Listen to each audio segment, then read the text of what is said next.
World War II didn't begin with tanks crossing borders or bombs falling from the sky.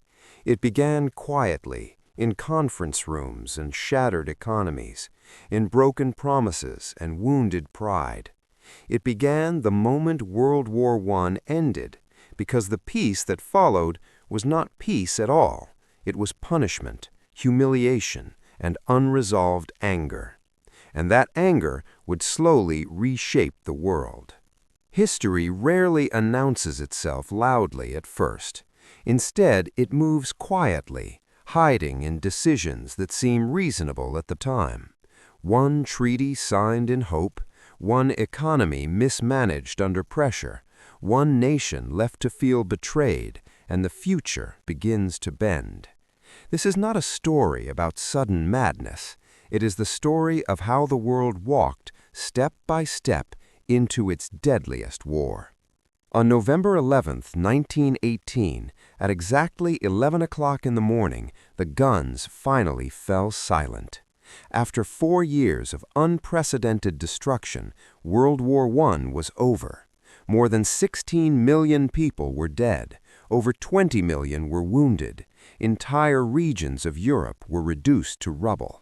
A generation had been shattered, physically and psychologically. Germany, once one of Europe's most powerful empires, collapsed from within. Kaiser Wilhelm II abdicated and fled into exile. The army returned home defeated, hungry, and demoralized. Civilians faced food shortages, unemployment, and disease. Yet even in defeat, a dangerous belief began to spread that Germany had not truly lost on the battlefield. Many soldiers and officers insisted they had been betrayed by politicians at home, not defeated by enemies abroad. This idea, later known as the stab-in-the-back myth, would prove fatal. In 1919, the victorious Allied powers gathered at the Palace of Versailles to decide the future of Europe. Their stated goal was to prevent another global war. Their method was to reshape the continent through treaties, borders, and penalties. Germany was not invited to negotiate. It was summoned only to accept the terms. The Treaty of Versailles placed full blame for the war on Germany. It stripped the country of territory and colonies, reduced its army to just 100,000 men, banned it from having tanks, submarines, or an air force, and imposed massive reparations, £6.6 billion to be paid to Britain and France. For a nation already starving and unstable, the burden was crushing. To many Germans, the treaty felt less like justice and more like vengeance. Their autonomy was crippled, their pride was shattered, their future felt stolen, and resentment took root. Across Europe, empires collapsed. The Austro-Hungarian Empire was dismantled. New nations emerged from its remains: Austria, Hungary, Czechoslovakia, Yugoslavia, Poland, Latvia, Lithuania, and Estonia. On paper, this looked like freedom and self-determination. In reality, the borders were deeply flawed. Millions of ethnic Germans now lived outside Germany, trapped in newly formed states. These unresolved tensions became time bombs, ticking quietly across the continent. The U.S. President Woodrow Wilson had hoped his League of Nations would ensure peace through cooperation and diplomacy, but when he returned home, the U.S. Congress rejected membership. America withdrew into isolation. The League, deprived of the world's strongest power and lacking its own military, was weak from the start.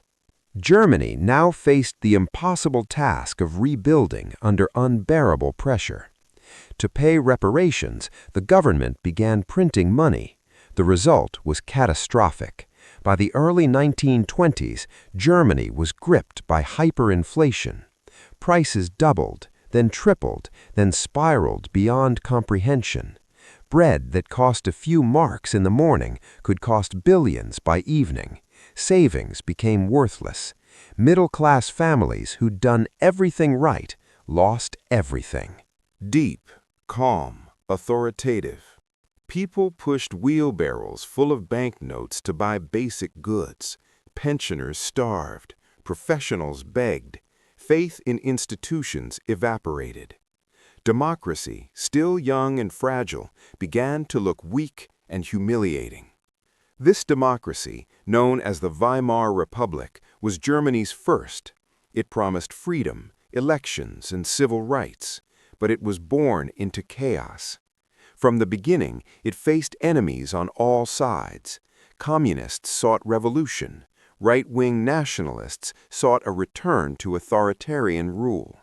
Armed militias clashed openly in the streets. Political assassinations became common.